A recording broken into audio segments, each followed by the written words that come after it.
من واقعا به این اعتقاد دارم که آدم باید به نسخه های جدید خودش هم فرصت زندگی بده. معاشرهای روزمره شما حتی رو تفکر شما میتونن تاثیر بذارن. به کورنر غزل مهدوی و شایان شکرابی خوش اومدید. امروز غزل و شایان به استودیوی کوزی کورنر اومدن تا با هم در مورد خود خلاقیت. از نظر من خلاقیت یک مدل پیچیده‌ای از حل مسئله است. تپه برفی رو تصور کن که 2-3 تا سورتمه از روش میان پایین. فرایند خلاقه تک نفرشون. ترک آخری که دال منتشر کرده ترانه‌ش رو من توی راه تهران سرندش تو رانندگی نوشتم. مثال تیپیکش هم اون بوکسوری که اون خشمشو تو مشتاش میاره، میدونی؟ فرایند خلاقه 2 نفرشون. گپ بزنیم. یه جنس فعالیت جدیدی در مغزت یا یک مدارای جدیدی داره اتفاق میفته. خلاقیت‌ها اتفاقا یه سریش تو فضای گروهی وجود میاد. در مورد این صحبت کردیم که ببینیم تاثیر روان، شناخت روان، سلامت روان روی خلاقیت چیه؟ رشته‌ایه که واقعا خودتو با خودت مواجه میکنه. هیجان یه پیام داره. تو اصلا بدونی چه هیجانی داری تجربه میکنی. در مورد تجربیات زیستشون صحبت کردیم. بالا و پایینی به نظر من لازمه برای خلاق بودن. شاید باید گاهی اوقات این مود خود آدم تغییر بده. خودشو تطبیق بده، میدونی؟ اینکه چند سالی از تهران فاصله گرفتن و توی سنندج مستقر شدن صحبت کردیم و گپ زدیم. الان در این لحظه در این سن به این باور دارم که ما بیش از اون چیزی که فکر میکنیم جای تغییر داریم. محیطت، محلت، خونت، وسایلت، پیانوت، مانیتورت، همه چیت نیست. اینکه این کارها چه تأثیری روی خلاقیتشون داشته. فضای جدید هم میتونه باعث خلق اتفاقا اثرهای جالبتری بشه. در مورد تیم ورک و کار گروهی 10 سالشون توی گروه دال صحبت کردیم. اتفاقا تلاش اون داره به منم کمک میکنه. آره، یعنی دو موتوره میشیم انگار. این 2 تا زن و شوهرم با هم دیگه توی تیمن. در مورد این موضوع که چه کار کردن که خروجی های گروه دال به پرفکتی و عالی بودن امروزش برسه صحبت کردیم. یه این حس ها، ارزش های گروه اینا درونی شده. آره، که خیلی هم تیمیه.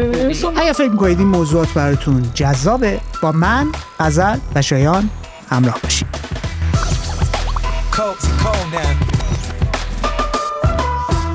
آمارای ما نشون میده بیشتر از 60% کسایی که دارن این برنامه رو میبینن یا میشنون ما رو دنبال نکردن. خب چه کاریه؟ دائم اگر داری چک میکنی، میبینی، میشنوی، اون دکمه رو بزن، سابسکرایبمون کن، فالومون کن دیگه. دمت گرم. حالا سعی من میخوام بدونم که میدونید کوزی کورنرتون کجاست؟ چه موقع خلاق ترین حالت ممکنه؟ غزل تو شروع کن میخوای. من برام کتابخونه ملی این احساسو داره، با اینکه فضای بازیه و با آدم مشترکه، اینقدری از نظر فیزیکی بسته نیست، ولی معمولاً اونجا تمرکزم در بیشترین حالته. معمولاً کارهای عمیقم اونجا انجام میدم.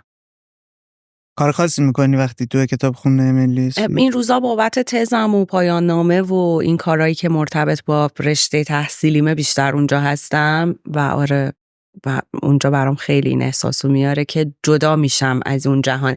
یه دلیلش هم اینه که خود اون فضای کتابخونه ملی از شهر تو رو، یعنی اون محیط سرسبزش، اون که همه دانشجوان، اصلا انگار تو رو وارد یه فضایی میکنه که آدم‌ها خیلی شبیه تن، دغدغه‌های تو رو دارن و هر کی هم نشسته متمرکز داره کارش رو انجام میده.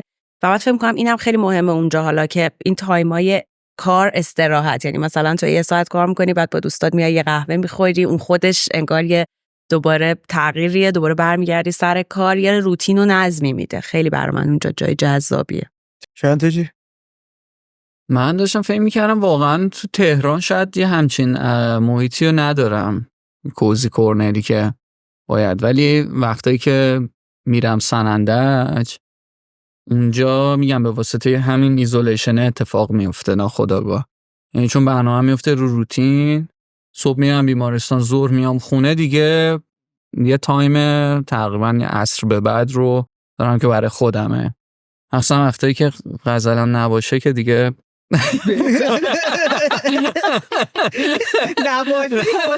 کوزی کورنرتر شوخی میکنم. نه ولی چون واقعا من آدمیم که خیلی به بیرونم واکنش نشون میده، یعنی یه ذره برونگرا هم یا مثلا اجتماعی هم دوست دارم با محیط اطرافمو، ولی وقتی که به ناچار دیگه ما از هم جدا میشیم توی اون روزایی که من میرم برای کارم اونجا، یه جورایی به پرت میشم تو اون تنهاییه و اونجا میتونم یه کارایی بکنم که به اصطلاح به اون کوزی کورنره به اصطلاح خلاق‌تر میشه آدم، یا اون تایمی که برای خودش میذاره فکر میکنی با خودت وقتی تنهایی کمک میکنه. داری میگی که جنس خلق کردنت اینطوریه که توی تنهایی بیشتر خروجی خواهی داشت.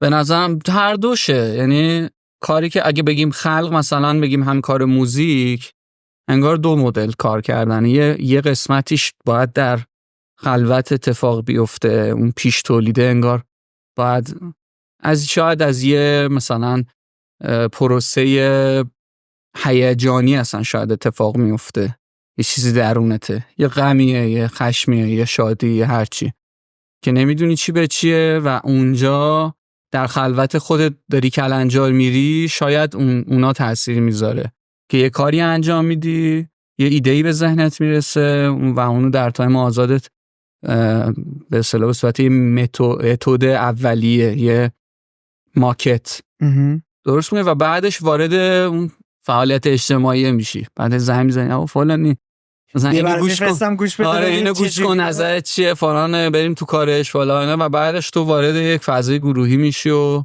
اونجا دوباره خلاقیت‌ها اتفاقا یه سریش تو فضای گروهی وجود میاد، یعنی اون هم نوازیه و اینا که تو گروهمون اتفاق میفته خیلی اتفاق اونم با مزه است. یعنی لزوما شاید حتی خلاقیت یه پروسه پیچیده است، انگار یه قسمتایش فردیه، یه قسمتایش گروهیه، تو بعضی وقتی یکی یه ایده میده، یه جرقه تو به ذهنت میرسه. این نگه دار ببینیم غزل چی کار میکنه. تو هم تو کار شخصی خودت یا کارهایی که خارج از دالری انجام میدی، تو چه جوریه پروسه خلاقت؟ تو تنهایی راحت تری، خروجی بهتره؟ کلاً هم من هم شایان از نظر روانی آدمای برونگرا و اهل ارتباط و اجتماعی هستیم. من فکر می‌کنم حتی گاهی از این نظر خودم دچار افراط هم میشم، یعنی انگار تایمای تنهایی برام کمه.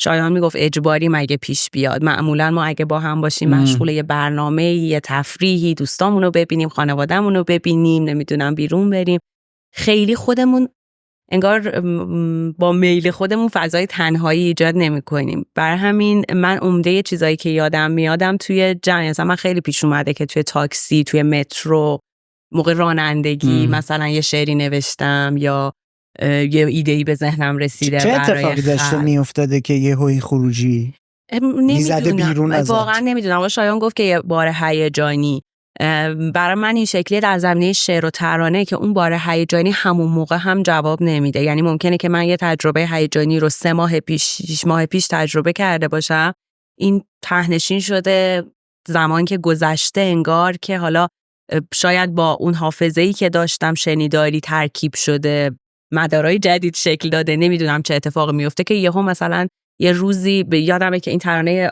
ترک آخری که دال منتشر کرده، ترانه‌ش رو من توی راه تهران سرندش تو رانندگی نوشتم. تو رانندگی و آره خودم هم خیلی با استرس، ولی انقدر که اون لحظه این نیاز به خلقه و احساس می‌کنی. من خیلی عصبانی شده بودم اون موقع که شعرش هم قشنگ بود و گفتم آخه این چه کاریه تو میکنی؟ آره بعد همچنین معمولی هم که شعر نمیگه، بالاخره آدم حالی به حالیه، یه جوریه به نظر من. نه یه ملودی هم بود که روش داشتم شعر مینوشتم، هی اونو گوش میدادم، هی بعد تایپ میکردم تو موبایلم، ولی یکی دو بار وایسادم. آره کار خطرناکه. ولی میدونی نکته اینه که وقتی که اون لحظه این اتفاق نیفته دیگه به هیچ وجه اون نمیشه. یعنی شما نمیتونی بگی که یعنی داری میگی وقتی که اون میاد باید بغلش کنی. آره یعنی میدونی ممکنه 3 ساعت بعدش هم تو بتونی یه شعر دیگه بنویسی یا یه موزیک دیگه دور، ولی اون نمیشه. اون لحظه اون خیلی یونیکه. برای همین به نظر من اولویت باشه، حالا بهتر بزنی کنار، ولی واقعا حیفشه که از دست بره. این صحبتی که کردی خیلی جالبه. من یاد نویسنده امریکایی انداخت، قرن 20 فوت کردش. این از یه چیزی عنوان میکرد و نام میبرد به اسم روح خلاقه. میگفت این یه روح سرگردانه که مخصوص هر ایده است. این میاد میره توی وجود تو. دقیقاً. اگر تو به آغوش بکشیش، بپذیریش، شروع میکنی جدی گرفتن و خروجی دادن. اگر نه، تو رو رها میکنه، شروع میکنه پرواز کردن تا یه نفر دیگر رو یک جای دیگه پیدا کنه، یه نفر دیگر رو بره تو وجود این. و اینو کی داشت تعریف میکرد؟ اینو نویسنده Eat Pray Love، اسمش الان متاسفانه یادم نمیاد، تو تد تاکش داشت تعریف میکرد در مورد یه ایده داستان بلند رمانی که داشته کار میکرده یک زمانی که بعد یک نفر رو بوسیده بوده. خب بعد وقتی برگشته بوده دیگه کار رو مثلا پروژه رو رها کرده بوده و 3 سال بعد دیده بوده همون ایده رو با یه سری دیتیلای متفاوت اون کسی که بوسیده بودش نوشته و منتشر کرده. جالبه. آره خیلی جالبه، سخنرانی خیلی جالبیه. برای همین کاملا متوجهم وقتی داری میگی که یه چیزی وقتی میاد در تو حلول میکنه باید جدی گرفته بشه تا به خروجی برسه. یعنی اصلا نمیشه، مثل یه ارج میمونه. یعنی یه چیزیه که اینه مثلا آدما که سیگاری هستن یا مثلا باید دیگه الان اومده تو ذهنش که بره سیگاره رو بکشه، اگر نکشه میریزه به هم، میدونی؟ یا مثلا چیزای یعنی مثلا مثل دستشویی میمونه.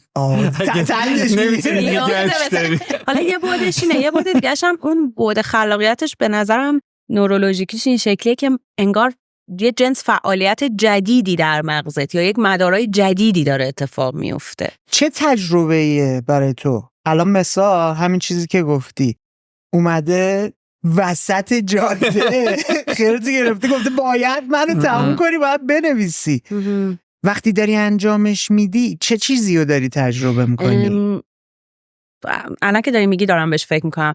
یه مستندی خیلی پیش میدیدیم با شایان اگه یادش باشه در مورد سایکدلیکا و اینا بود. بعد تعریف میکرد که وقتی که مواد سایکدلیک مصرف میشه انگار که اون تپه برفی رو تصور کن که 2-3 تا سورتمه از روش میان پایین. سورتمه اول یه مسیر رو راه میندازه، سورتمه دوم یه مسیر رو رد میندازه، سورتمه سوم باقی دیگه رو این 3 تا حرکت میکنن. یعنی شما دیگه 100 تا دیگه سورتمه از اون بالا بیاد پایین، بالاخره یکی از این 3 تا رو میره. بعد گفت سایکدلیکا باعث میشن که اون فضا دوباره صاف شه و شما وقتی حرکت میکنی ممکنه مسیرهای جدیدی رو برای رد اولیش دوباره ایجاد بکنی. من احساس میکنم حس خودمه، شاید خلاقیتم همچین حالتهایی داره. یعنی انگار شما در لحظه هایی که اون خلاقیت داره اتفاق میفته و باعث خلق یک چیز جدید میشه، احساس میکنم که مدارای تازه‌ای فعال میشن و اون یه اتفاقه. بر همین ممکنه یه وقت دیگه من روتین فکریم اون نباشه، اتوماتم اون نباشه، ولی اون لحظه بنا به تجربه‌ای که داشتم، بنا به چیزی که دارم میبینم میشنوم، احساس میکنم انگار یه اتفاقی میفته که اگه اونجا ثبتش نکنم این مثل یه شعله‌ای روشن میشه و خاموش میشه و تمام و ممکنه من دیگه به اون مسیر دسترسی پیدا نکنم.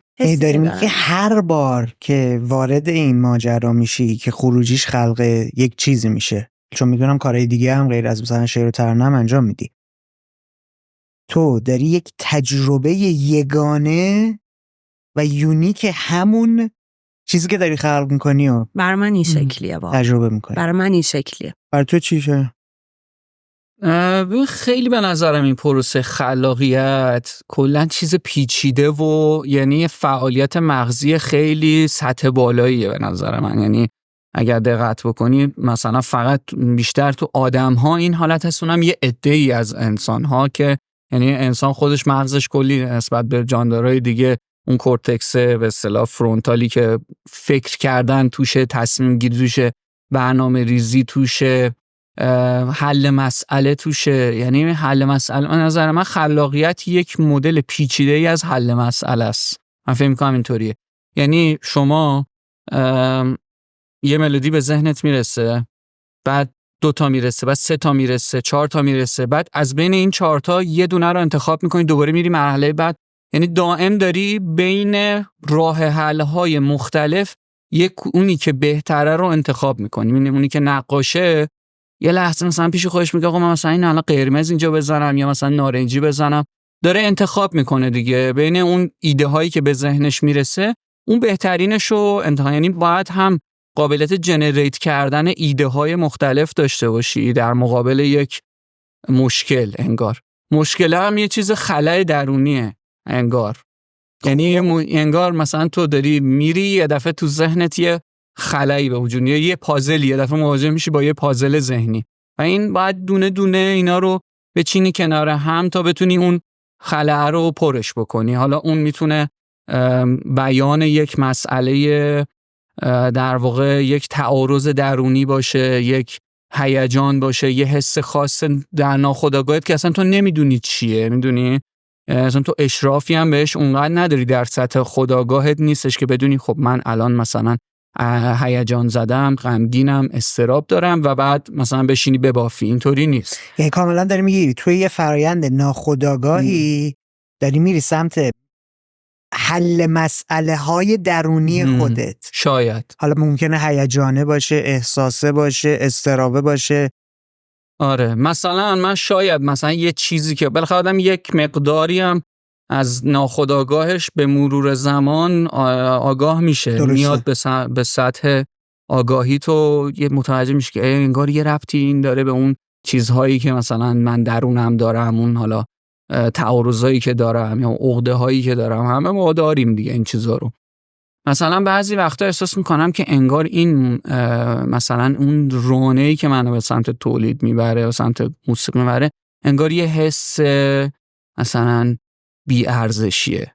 میدونی چی میگم؟ یه حس مثلا حقارته. یه حس حقارتی داری که میخوای برطرف. دقیقاً مثلا این هم کردن. میدونی چی میگم؟ یعنی تو با اون کار اینو در واقع این از این حس منفی یه چیزی درست میکنی که تو با خود اونو بپوشونی، مثلا اون حقارته رو بپوشونی. وقتی این اتفاق جالبه. به نظر من همه آرتیستایی همچین چیزایی داره دیگه، والایشه دیگه. این مکانیسم دفاعی به اسم سابلیمیشن یا والایش. مثال تیپیکش هم اون بوکسوری که اون خشمشو تو مشتاش میاره، میدونی چجوریه؟ اون تو میتونه اینجوری میزنه حریفو با یه ضربه ناکاوت میکنه. به نظر من اینا همش پشتش یه تعارضای ناخودآگاهی هست توی خلاقیت. آره. ازم تو تعریفت خلاقیت چیه؟ شایان گفتش که از دیدش اون حل مسئله است. این که شایان گفت برای منم از این جنبه خیلی اتفاق میفته که ناراحتیام، دلتنگیام، شادیای زیادم، هیجاناتم وقتی که به صورت کلام در میاد و نوشته در میاد یهو احساس میکنم یه باری از رو دوشم برداشته شد. شاید این بشه به یه تعبیری بگی که بخشایی از ناهوشیارت رو اصلا داری میاری به هوشیاری. یکی از چیزایی که ما میگیم برای تنظیم هیجانی خیلی خوبه اینه که تو اصلا بدونی چه هیجانی داری تجربه میکنی. معمولا مثلا آدم هیجانات تو بشناسی و اسم بذاری. مثلا آدما میگن حالم بد شد، این اتفاق افتاد من حالم بد شد. میگه حالت بد شد یعنی چی دقیقاً؟ بگو که مثلا این خشم بود، ترس بود، ناامیدی بود، ترکیبی از اینا بود. وقتی میاریش به حیطه آگاهی انگار میشه راجبش حرف زد، میشه بهش از بالا نگاه کرد. پرسپکتیو به جای اینکه غرق شی توش یا از دریچش نگاه کنی بیای از بالاتر نگاش کنی. برای من هنر این شکلیه، نه فقط هنری که خلق میکنم، هنری که دیگران هم خلق میکنند و من باهاشون میتونم همزاد پنداری بکنم. انگار یهو یک بخشی از بار هیجانی که رومه رو این بر میداره از روم، انگار که میذارمش مثل نوشتن. وقتی مینویسی انگار اون کلام از ذهنت دیگه انگار اومده بیرون، این باره برداشته میشه. برای من خیلی خلق و هنر نقش تنظیم هیجانی داره. تو خودت چقدر شناخته رو احساساتت؟ دقیق میتونی آدرس بدی که الان این کنجکاوی بود، الان این هیجان بود، الان این شادی بود؟ ببین خیلی این مسئله تمرینیه. نمیدونم که الان من تو چه در واقع پله‌ای هستم، ولی میدونم که راه اینه. حالا دارم روش تمرین میکنم. قطعا خیلی جاها میتونم خوب این کار انجام بدم، خیلی جاها هم ممکنه نتونم از پسش بر بیام، ولی میدونم که روش اینه. لازمش چیه برای اینکه تو بتونی اینو بشناسی؟ شاید تو هم به این فکر کن چون میخوام بیام ببینم. اینکه بتونی هیجاناتت رو بشناسی. آره. به نظر من اگر که ما مهارت‌های زندگی رو ما یاد نمیگیریم، این جزء مهارت هاست، میدونی، یعنی تنظیم هیجانی، مثل مدیریت خشم، مثل مدیریت اضطراب، مثل رفتار جرأتمندانه، اینا همه مهارتن که ما باید یاد بگیریم و باید از بچگی یاد بگیریم. برای همین اصلا مهارت‌های زندگی همه جای دنیا برای کودکان طراحی میشه. خب اینجا ما این شکلی نیست، ما مثلا جنس آموزشمون یه شکل دیگه است و این چیزا توش آموزش داده نمیشه. چاره‌ای نداریم جز این که وقتی بزرگ میشیم و میفهمیم این کمبود رو بریم یاد بگیریم. حالا این یاد گرفتن آگاهیه دیگه، شما میتونی از کتاب یاد بگیری، از پادکست یاد بگیری، فیلم ببینی، تراپی بری، هر جوری که الان ما دریچه‌های یادگیری خیلی گسترده است. کافیه شما فقط تصمیم بگیری که مطالب رو بگیری. اصلا هم به نظر من فرقی نداره که لزوما حتما آدم کتاب خون باشه. قدیم این شکلی بود، چون تنها منبع ورودی داده کتاب بود. ولی الان دنیا عوض شده، الان خیلی بازه. یعنی شما کافیه یه پادکست خوب گوش بدی، اصلا یه سریال خوب درست حسابی ببینی که 1000 تا از این چیزا رو توش یاد بگیری. به نظرم خیلی تمرینیه. خیلی خوب. تو چی؟ تو فکر می‌کنی خلاقیت ارتباطش با شناخت خیلی آره کمک میکنه. کلا همه آدما به نظرم این مهارت رو باید یاد بگیرن. همه، مثلا به عنوان یه تراپیست، مثلا اگه طرف میخواد کار کنه باید رو هیجاناتش مسلط باشه دیگه. خیلی وقتا اون مثلا مراجعه‌ای که اون جلو نشسته یا اون مددجویی که داره از تو کمک میخواد، در تو داره یه احساساتی رو القا میکنه و منتقل میکنه. تو باید به این احساسات اشراف داشته باشی تا بتونی واقعا گره اون فرد رو باز کنی، چون بعضی وقتا مشکلات اون فرد میتونه یک گره‌هایی در تو نشون بده، یعنی انگار دوباره اون کانفلیکت های تو رو بالا بیاره و تو باید بدونی که این الان کانفلیکت منه، من چرا حالم داره بد میشه، اون داره این حرفا رو میزنه. میدونی چی میگم؟ ولی کلا رمز این به اصطلاح آگاهی هیجانی به نظر من شناختن بدنمونه. یعنی کلیدش اونجاست، اتوا همون خود جسممونه، چون اینا رو نباید از هم اولا جدا کنیم. خب روان و جسم یکیه. خب ما این دوتا رو همه چیز اینه. یعنی این مغز است که داره همه چیز رو پروسس میکنه، درک میکنه و یه سیگنالایی به بدنمون هست، در بدنمون هست همه ما، که باید اونها رو درکش بکنیم و بتونیم ببینیمش اول از همه و بعد بتونیم بپذیریمش به عنوان یک انسان. مثلا خشم چه احساسی داره؟ خودت مثلا تو بگو خشم من نظر چه حالتیه؟ سختی. سیگنال از بدنمون تو کی میفهمی که عصبانی شدی؟ من خیلی سخت عصبانی میشم. حالا یه دیگه استراب، مثلا استراب برای من زمانی اتفاق میفته که این واکنش درونیه رو میدونم ولی با نمود بیرونیه بهش آگاه میشم. عرق سرد رو پیشونی، ضربان قلب بالا رفتن، تنگ شدن چشمه، نفست مثلا دست و پات ممکنه کمی یخ کنه. حالا مثلا عصبانیت ممکنه بشه بگه طرف بگه پشت سرم داغ شد، دستمو مشت کنه، عضله‌ام منقبض شده. میدونی، یعنی یه حسای واکنش شیمیایی داره اتفاق میفته که خروجیش تو اینها رو باید بشناسی. آخه من ببین مثلا همین اتفاقی که داره میفته برای اضطراب و هیجان، خب واکنش شیمیایی درون بدن یکیه، نمود بیرونیاش هم یکیه. ما مغزمون بهمون فرمان میده که این الان هیجان بود، این الان استرس و اضطراب بود. خب تو خیلی جاها میتونی اینو کنترل کنی. یعنی من میخوام برم بالای یه استیجی برای 2000 نفر مثلا صحبت کنم، قلبم داره مثل یه گنجیش میتپه، خیس عرقم، دست و پام شل شده. آره. خب ولی با تغییر نگاهه که این استرس نیست، تو هیجان داری که این ایده رو، این حرف خودت رو به گوش 2000 نفر من اینو بگم چون ترجمه ها معمولا خرابکاری میکنه. ایموشن میشه هیجان. خب این که تو داری میگی اکسایتمنت یعنی تو یعنی خوشحالم هستی، یه ذره ذوق داری که بری رو صحنه این کار رو انجام. ببین تو همین که باید اینا رو بشناسی، هم که تو میدونی الان اضطراب داری، هم که میدونی الان هیجان زده ای، میدونی خوشحالی، از یه سمتی داری از یه چیزایی. هیجانات همیشه پیور و خالص و یک رنگ نیستن دیگه، ترکیبن. میدونی تو بتونی اینها رو بشناسی به نظرم خیلی کمک میکنه کلا. و این هم لزوما یعنی دریچه شناختن هیجانات هم مایندفولنس. یعنی شما باید بتونین اینو از ساید آرتیستت داری میگی یا از ساید پزشکت؟ سایدی ندارم، من یه نفرم دیگه. نه میدونی نکته اینه که بذار اینطوری سوالو بپرسم. جفتتون چون روان رو میشناسید، روش کار کردید، کار میکنید، میخوام بدونم اون چه تأثیری روی خلاقیت داشته. این شناخته خیلی سخته چون این یه مدل رو زندگی کردید، مثلا یه استوریلاین اونوری نرفتید که مثلا خارج از اون باشه.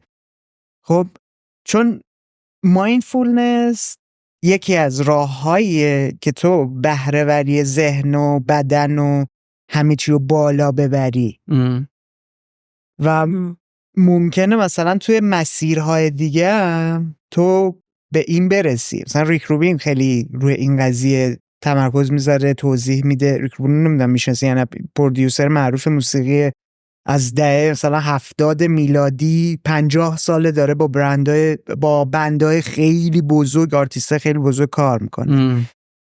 اون توی کتابش اتفاقا در مورد این صحبت میکرد، در مورد ایزوله کردن صحبت میکرد، در مورد آداب داشتن برای هر چیزی صحبت میکرد. بر من جالبه که بدونم اینو توی مسیر خلق کردنه فهمیدی یاد گرفتی یا بر اساس مطالعات و تحصیلت یاد گرفتی؟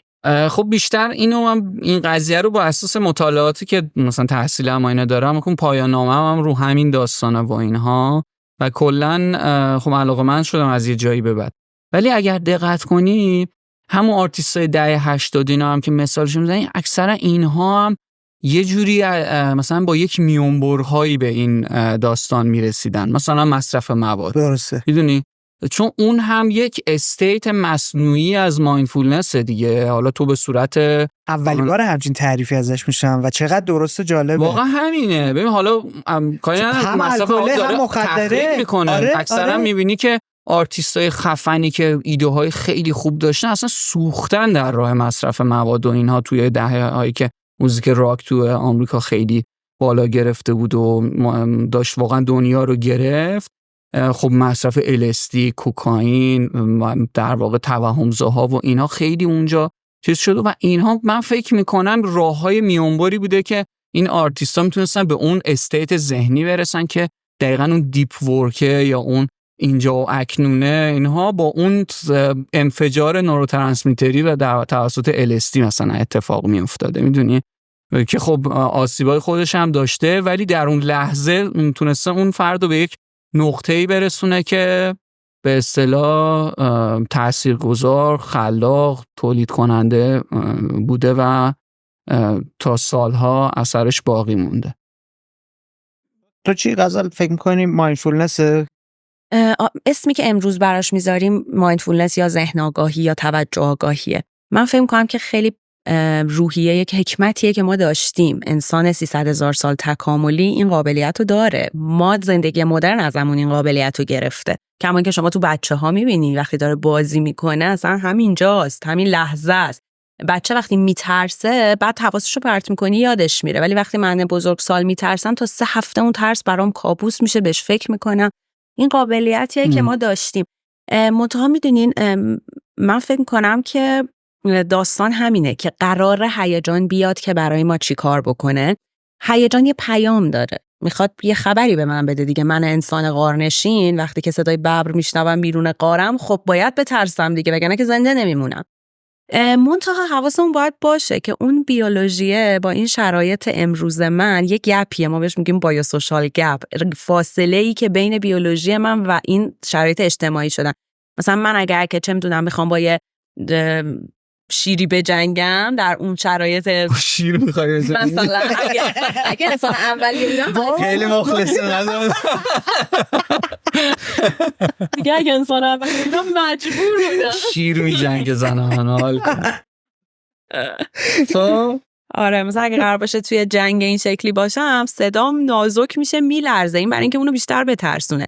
ولی امروز که من میرم سخنرانی میکنم برای 2000 نفر، این صدای نازک شده و لرزان داره کارمو خراب میکنه. چقدر جالب اینو گفتی. برای همین من فهم کنم که اون لحظه این آگاهی است که ببین من استراب دارم، این لرزش واسه اونه، به هم نریز، خودش درست میشه. برای همین یکی از توصیه‌هایی که خیلی جالبه به سخنرانا میکنن تراپیستا، میگن موقعی که رفتی بالا اگه دیدی خیلی اذیتی، به مخاطبت بگو که من واقعا الان استراب دارم. یعنی همین که تو اینو میگی و اون اینو میفهمه، انگار اون استرابه فکر میکنه پیامش شنیده. مرسی از تذکرت.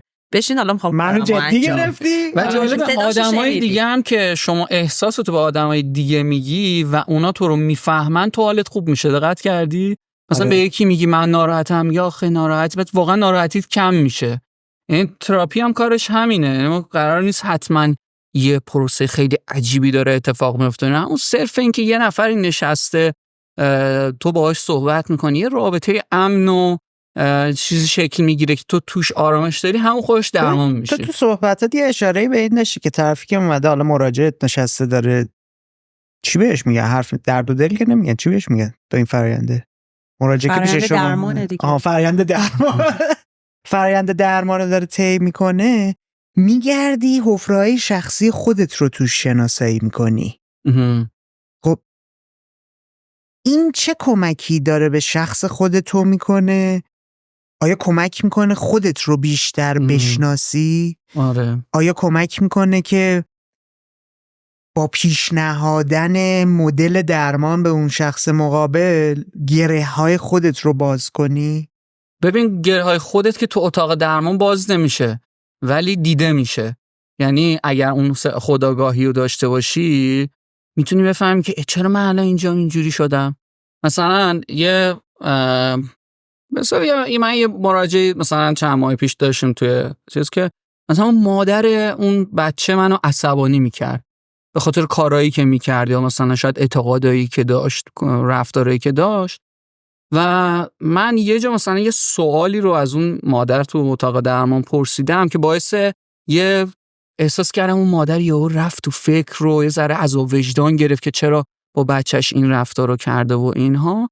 و بعدش من اومدم خونه گفتم چرا این سوال از اون کردی، چرا با این برخورد. من فهمیدم که انگار این سوالو من به خاطر درمان اون بچه و اون مادر نکردم، انگار از عصبانیتم از دست اون مادره این سوالو کردم، اینو انداختم به جونش این فکر رو، میدونی. و با خودم یه ذره فکر کردم کارم اشتباه بود و یه چیزی درون منه، از چی اون عصبانی شدی. اینو رفتم با استادمون مطرح کردم، با همکارای دیگه، دستیارای دیگه که هستن، اینو مطرح کردم. گفتم بچه من اینجوری شدم، این حس بهم دست داد. این باعث میشه واقعا، یعنی روانپزشکی کلا رشته‌ایه که تجربه‌ای که من داشتم تو این 4 سال، رشته‌ایه که واقعا خودتو با خودت مواجه میکنه. ولی اینکه واقعا تو گرهات باز بشه، بری دنبالش، فکر کن. خیلی‌ها ممکنه این رفتارا رو میکنن اصلا نمیفهمن که دوچار این کانفلیکت ها هستن، میدونی، عقده‌های درون خودشون رو نمیبینن، همه رو پروژکت میکنن رو بیرون. ولی بعضی افراد هستن بیشتر فکر میکنن، مثلا به اون فرآیندهای ذهنی خودشون فکر میکنن که چرا اینجوریه، چرا من اینطوری دارم فکر میکنم، من چه جوریم الان، میدونی، هی میذارن خودشون رو هی میبینن. و خب باید بری بعدش دنبالش، باید بری تو جلسه سوپرویژنت اینو مطرح بکنی با استادت، بعدن بری تو جلسه تراپی با روانشناست، روانپزشکت، هم اینا رو مطرح کنی، میدونی، که بتونی دنبالش بری، عمیق‌تر بشی توش. و اینا چیز راحتی نیست خیلی در دسترس باشه و بگینم من همین صرف این که دارم این رشته رو میخونم مثلا دارم روانم هم داره. چند سال داری به عنوان پزشک فرآیند درمان رو کمک میکنی به بقیه؟ یعنی مراجعه میاد پیشت، چند سال داری تجربهش میکنی؟ من از سال 95 به عنوان پزشک عمومی تو اورژانس بیمارستان روانی کار میکردم و خب اونجا خب کارم بیشتر مدیکال تر بود، کار طبی و اینا بیشتر بود، چون پزشک عمومی بودم. ولی خب مراجعه روان پزشک بودن، از اورژانس میومدن بستریشون میکردن، فضای بیمارستانی. ولی خب از سال 1400 الان دیگه دستیار روانپزشکی شدم دیگه، دستیار تخصصی هم. اون دیگه انواع اقسام فیلدا رو داری، یعنی از اون فضای اورژانس رو داریم تا فضای روان درمانی اون که مثلا بشینه طرف صحبت کنه ساعت‌ها و به تعارضات و این داستانا رسیدگی بکنی و اینها. تقریبا میگم تو این پروسه 4 سالی میشه، تقریبا 4-5 سالی میشه که نسبتا تو این فضا دارم کار میکنم. تو چی غزل بک‌گراند این مدلی چجوری بودش؟ من دوره لیسانسم رو که از سال 86 شروع شد و زبان ادبیات فارسی خوندم. اون موقع عشق زبان و ادبیات فارسی و عشق دانشگاه تهران منو کشته بود. بعد که رفتم دیدم نه این خبری بود نه. یعنی برام این تجربه خیلی چیزی نبود. فهمیدم که حداقل تو فضای آکادمیک اینجا اون چیزی نیست که میخوام. در نتیجه از سال 93 فکر می‌کنم وارد فوق لیسانس شدم رشته روانشناسی. دیگه از همون موقع درگیر این ماجرا شدم. 2-3 سال بعدش که تموم شد ارشدم مثلا 96 اینا دیگه شروع کردم به کار کردن و دوره دیدن و اینا توی رویکرد شناختی رفتاری CBT در واقع. و بعد از اونم بعد دیگه وارد Cognitive Behavioral Therapy. بعد از اون وارد دکترا که شدم همزمان با رویکرد ACT آشنا شدم و دیگه رفتم خیلی برام جذاب‌تر بود این رویکرد و رفتم به سمت ACT و الان دیگه چند سالیه که تو این زمینه کار میکنم. بچه‌ها شما میتونید الان بیاید برای من توضیح بدید که قبل اینکه این تجربه رو داشته باشید وارد این فضا بشید و بعدش فرآیند خلاقتون چه تغییری کرد؟ اصلا چون زندگیش کردید میتونید مرزگذاری کنید، متوجهش هستید؟ بگید قبلا مثلا من این مدلی داشتم خلق میکردم، الان که این تجربه و دانش و آگاهی رو پیدا کردم جنس خلق کردنم این جنسی شده.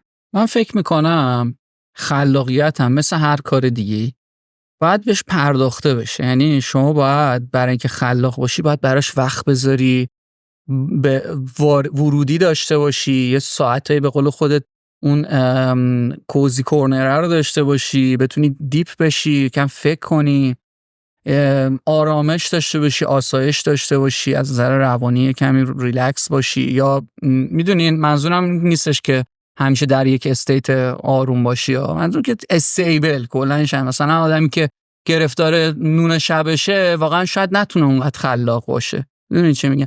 یعنی باید انگار یه بکاپی داشته باشی از نظر روانی و به اصطلاح مالی و همه جوره، بعد بتونی در یک فضای امنی به خلاقیتت بپردازی.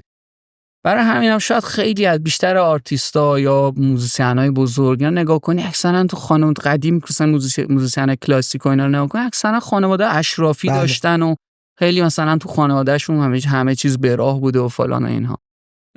برای همین کلا وقتی که آدم درگیره زمان کم داره. مثلا ما از وقتی درگیر این رشته شدیم خب قاعدتا صبح تا بعد از ظهرمون رفته، میدونی، و چه جور رفته، پر از تنشه، پر از اضطرابه، پر از حسای دردناک، غم انگیزه. مثلا مردم که مراجعه میکنن به بیمارستان ها با یه کوله باری از غم میان، با یه داستان واقعا بعضی وقتا تکون دهنده میان که تا شب تو اصلا اون آدمه نیستی، میدونی، آدم عادی نیستی، باید بیای خونه اصلا بخوابی یه ذره مثلا اون ذهنت یکم آروم بشه، اون غمایی که دیدی از صبح تا ظهر بتونی هضمش کنی.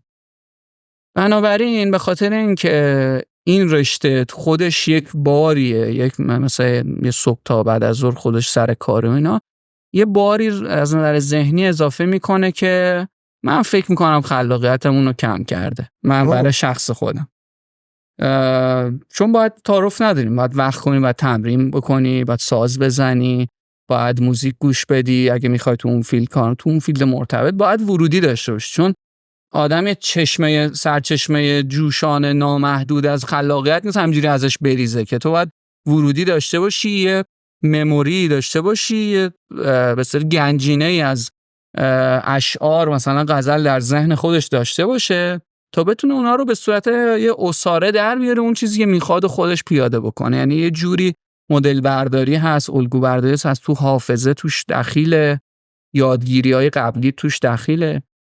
برای همین این قضیه به نظر من مهمه که اگر میخواد کسی خلاق باشه باید واقعا وقت بذاره برای اون داستان. تو دیدگاهت چیه؟ موافقم باشم. در مورد سوالت برای من خیلی تدریجی تغییرات اتفاق افتاده. الان خیلی نمیتونم که بگم دقیقاً که قبلش چه جوری بود بعدش چه جوری بود، یه رونده. در مورد این نکته که شارا میگه خیلی موافقم. یاد یه جمله از موراکامی افتادم که توی اون رمان از دو که حرف میزنم از چه حرف میزنم خیلی خوب اینو توضیح میده. میگه که آدما فکر میکنن همین که میگه شایان خلاقیت یک چشمه جوشانه که باید هر وقت بهش سر میزنی بجوشه. منتها فکر کنم خودش هم حتی تو اون کتاب نقل قول میکنه از یک نویسنده دیگری اگه درست یادم باشه که میگه که باید که عین یک آدمی که مثلا لای سنگ‌های مثلا یا خاک‌های یه فضایی داری میگرده دنبال آب، یعنی تو باید اون تلاشو بکنی، تو باید بکنی تا به آب برسی. اینجوری نیست که اون آب همیشه در سطح باشه و برای اون تلاشه واقعا یک آرامشی لازمه، یک استابیلیتی لازمه، یک سکون و ثباتی لازمه. منم موافقم، برای اینکه خودم هم میبینم مثلا من اون یک سالی که فرض کنی که مشغول درس خوندن برای کنکور هستم، فرض کنی یا مثلا مشغول آماده شدن برای دفاع پایان نامه هستم، عملا دیگه همه ذهن و فکرم متمرکز روی یک تکلیف و اونقدر فضا اصلا تو ندارم برای خودم که ولی برعکس میبینی یه دوره‌های، بر همین میگم سنندج رو دوست دارم برای اینکه اونجا این فضا رو خیلی به من میده. یعنی من پنجره رو که باز میکنم اون کوه و اون تپه و اون آسمون رو میبینم، خب معلومه که اون یه بخشی از مغزم فعالتر و راحتتر میتونه خلاقانه تر عمل بکنه. میدونید چرا این سوال بر من مهم بود که بپرسم؟ چون تو ابتدای صحبتامون در مورد این صحبت کردید که فرایند خلاقه، خود خلق کردنه، اول یه فرایند و یک کار تک نفره است که تو داری خودت رو باهاش تراپی میکنی، آروم میکنی و جلوتر که اومدی در مورد این صحبت کردیم که تو هر چقدر خودت رو بیشتر بشناسی این به تو بیشتر کمک میکنه. هر چقدر تو خودآگاه‌تر باشی نسبت به احساساتت، نسبت به تجربیاتت، میتونی توی فراینده خروجی بهتری داشته باشی. بعد موازی باهاش در مورد این صحبت کردیم که حالا روانپزشکی، روانشناسی جفتش داره کمک میکنه که تو خودت رو بیشتر بشناسی. ولی یه صحبت خیلی جالبی جفتتون داشتید که انگار انرژی که داره ازت گرفته میشه به واسطه این خودشناسیه، به واسطه اینکه فرایند درمان رو برای بقیه اجرایی کنی، انقدر زیاد میشه که ناخواسته خلاقیت تو رو کم میکنه، تو رو فرسوده میکنه. بله. خب شما به عنوان یک زوج چه راهکاری برای این پیدا کردید که هم بتونید خلاق بمونید هم فرسوده نشید؟ اصلا تو بگو. سوالت؟ آره واقعا این شکلیه که این سبک رشته ها این فرسایش رو دارن، به خصوص اگه دوره طولانی تو زندگی قرار باشه که آدم مشغول این کار باشه طولانی مدت. فکر میکنم که مود عوض کردن اون فرد، الان شایان در مورد بایپولار صحبت کرد که افراد دو قطبین تفاوت رو داره، حالا شرایط ذهنی و مغزیشونه که این بالا پایین رو ایجاد میکنه. شاید باید گاهی اوقات این مود خود آدم تغییر بده، چون ما یه مودی داریم لوکوموشنیه، همش میخوایم بسازیم، خلاق باشیم، طرح جدید بدیم، پیشرفت کنیم، مهاجرت کنیم، رشته جدید بخونیم، زبان جدید یاد بگیریم. یه فازی هم داریم پروتکشنیه که من میخوام از چیزی که ساختم مراقبت کنم، از رابطم، از شغلم، از خانوادم، از داشته هام. این باید مود عوض شه. یعنی اینکه شما اگه خیلی بخوای همش مراقب باشی که چیزایی که داری از دست نره، من رشد نکنم که خلاقیتم کم نشه، خب این یه چیزی رو داره ازت میگیره. اگه بخوای دائم رو به جلو حرکت کنی و حواست به خودت نباشه، هی به فکر اون دستاورده باشی، خب اون ور از دست میدی. به نظرم این جابجایی داینامیک، یعنی باید آدم داینامیک باشه، حواست تو هم باشه با دیگه. خودش رو تغییر بده، تو موقعیت‌های مختلف خودش رو تطبیق بده. میدونی به نظر من آدم باید در رفتار داینامیک ببینه. شما از کامفورت زونت میای بیرون، دوباره برمیگردی تو کامفورت زون، دوباره میای بیرون، دوباره. یعنی میدونی نیازه به نظر من از هر طرفی باید این پویایی در زندگی باشه. هر همین میگن متخصصین اعصاب و روان در هر حیطه‌ای که کار میکنن خوبه که همیشه سوپرویژن داشته باشن، سوپروایزر کنارشون باشه، برای اینکه اون کمکت میکنه که مودت رو برگردونی، مثلا بالانس بمونی. واقعا همین. من یادم چند وقت پیش سوپروایزرم از یه مراجعی میگفتم که نگرانش بودم، چون یه دختر 18-19 ساله بود و من بابت یه اکتی که داشت میکرد استراب گرفته بودم که نکنه این آسیب ببینه.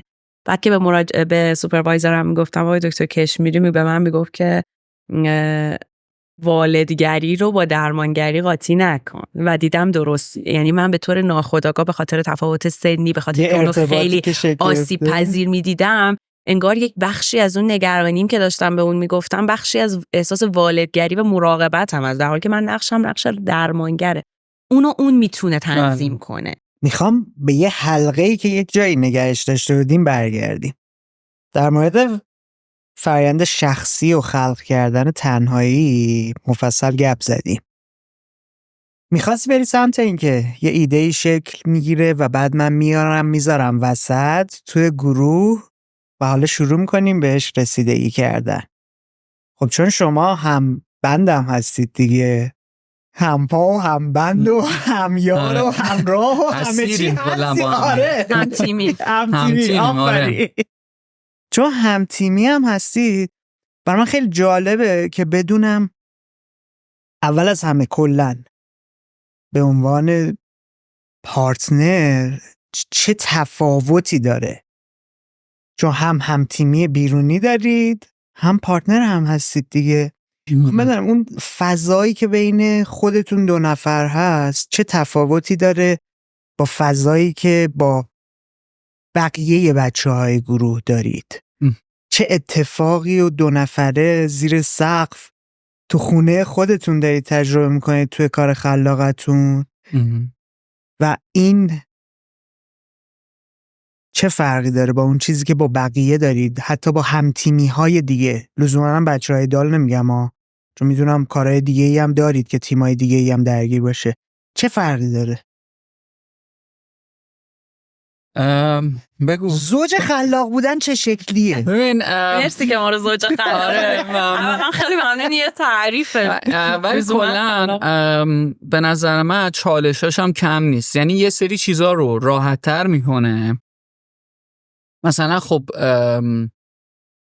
قدیم یادته مثلا آهنگساز و ترانه‌سرا و اینا با هم میرفتن سفر، مثلا خاطره های این بچهای مثلا حالا این استادای دهه‌های قدیم و اینا رو که مثلا تو مصاحبه هاشون هم فلانی رفته بودیم مثلا استاد تجویدی با استاد وینی کرمانشاهی با هم مثلا رفتن شمال یه موزیکی درست کرده اون اینش خوبه، مثلا دسترسی داریم ما پیش همین، میدونی مثلا با هم دیگه از سر و وقتی مثلا من دارم ملودی رو درست میکنم غزل کنارم غزل رشه میگه، اینش خوبه که با هم حساب میشیم، سینرژی اتفاق میفته. ولی خب به هر حال چالش داره، یعنی یه استکاکایی هم در فضای همکاری به وجود میاد، اختلاف نظر هست. یا مثلا من خیلی وقتا مثلا غزل تو اون پروسه تولید که هست خودش میگفتش که یه حالتیه که باید الان مثلا من هی میرم مزاحمش هی درو وا میکنم چی شد بده منم بخونم فلان، اون الان اصلا میگه ببین حرف نزن، مثلا من دارم الان می‌نویسم ذهنمو مشغول نکنه.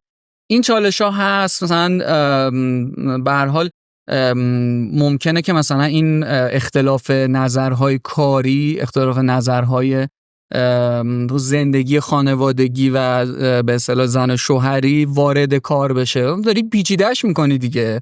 تو وقتی با همسرت داری کار می‌کنی تو یه نقش همسری داره اون فرد برات که عزیزته، دوستش داری فلان، یه نقش کار و ایناست که باید اون کاری که باید انجام بده زمان برسونه، میدونی. و اینا خب چالشه دیگه، هم میتونه این برای زندگی خودمون چالش بشه، هم زندگی اون برای کارمون چالش بشه. ولی در مجموع خروجیش خیلی من راضیم که داریم هی ادامهش میدیم دیگه، خروجی خوبی داره به نظرم کلیتش. غزل داره فکر میکنه ببینید چه تفاوتی داره. این در مورد بچه‌ها هم خیلی مهمه، بچه‌های دیگه تیم، میدونی بالاخره هر جوری باشه اون افراد میگن این دوتا زن و شوهرن با هم دیگه توی تیمن، میدونی. این یعنی بازی قدرت در اون تیمی هم یه ذره پیش‌فرض دیگه. طرف اینو میذاره تو ذهنش دیگه، ولی در واقع تو باید اینو سعی بکنی واقعا بتونی تفکیک بکنی، خیلی سخت میشه. آره دیگه، مثلا هنر غزل واقعا بیشترم اینجوریه. هنر غزل میتونه اینو واقعا خیلی خوب تفکیک بکنه، یعنی تنش‌ها رو نمیاره، برعکس رو نمیاره، میدونی. مثلا اگر یه اختلافی تو گروه به وجود میاد، غزل نظرش مثلا با اون این سایده، من نظرم با این سایده، این به زندگیمون ریفلکت نمیشه خدا رو شکر. جلسه تیم تمام میشه. آره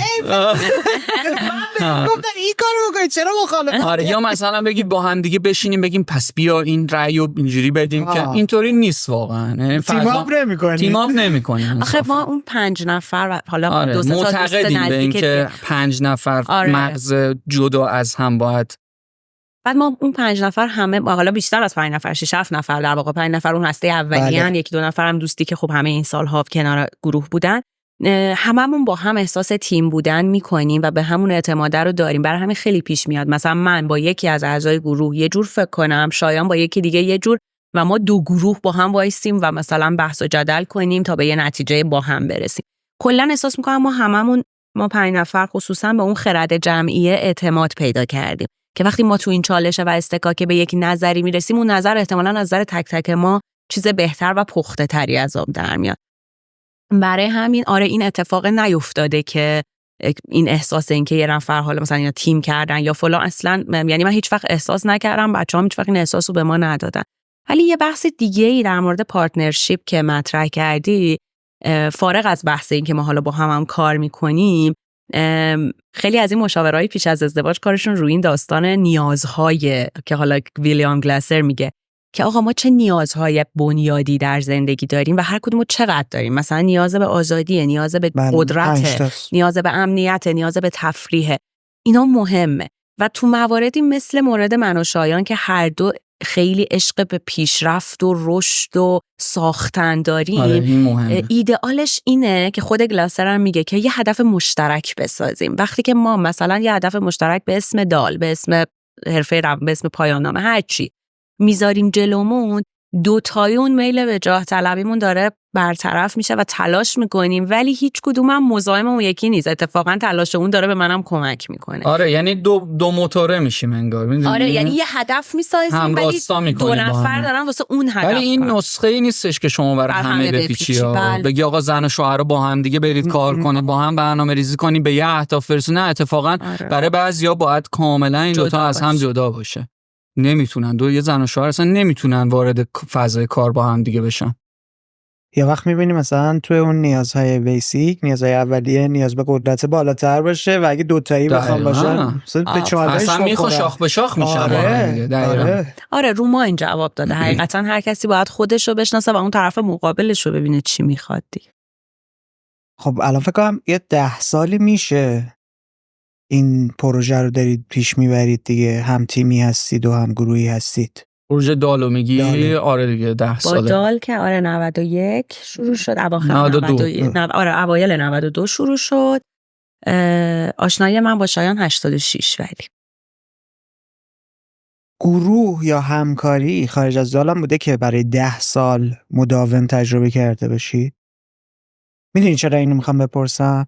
چون یه بخش این که تیم تر بشه به واسطه این پول زمان همکاری است، قلقگیری شده، شناخته بیشتر شده، دیگه لازم نیست همه چی به زبان بیاد. بله. بعد میخواستم ببینم آیا بیرونم همچین تجربه‌ای بوده که بیام تفاوت این که تأثیر مثلا زن و شوهر بودنه رو، پارتنر بودنه رو تفکیک کنم با تأثیر طول زمان همکاریه. اتفاقی که توی دال میفته به نظر من یه چیزیه که به کل گروه وابسته است.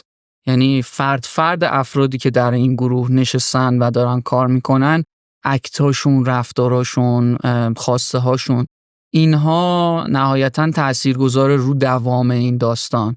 میدونی یعنی اتفاقاً میگم این تجربه که 10 سال گروهی با هم برای منم یه کمی اینه که میگم ای ولی این نقطه قوته، این که ما میتونیم، یعنی نقطه ضعف وجود داره، خودمون هم بهش اشراف داریم. مثلا میدونیم آقا اینجا این نقطه نقاط ضعف گروه ماست، اینا رو میدونیم. ولی وقتی اوورال بهش نگاه میکنیم میبینیم این به قول تو دیگه لازم نیست بعضی چیزا اصلا بیان بشه. دیگه اینا درونی شده، میدونی دیگه این حس ها، ارزش های گروه اینا درونی شده دیگه. شناخته انقدر بالاست که تنش‌ها به حداقل رسیده. اینا خودش کمکت میکنه که تو این مسیر رو ادامه بدی، با وجود ضعفاش بتونی، برای که برات راحته. میدونی پیش بردن پروژه برات راحت میشه. تو بخوای تو با یک سری افراد جدید دوباره آشنا بشی، قلق گیری کنی، حرف همو تازه بفهمی، میدونی. اصلا خب همین من واقعا برام این قضیه مهمه که برم تو خب 2 نوجوان توی 16-17 سالگی کلاس پیانو با هم آشنا میشن، بعد میان جلوتر با هم ازدواج میکنن، بعد میان جلوتر با هم گروه تشکیل میدن.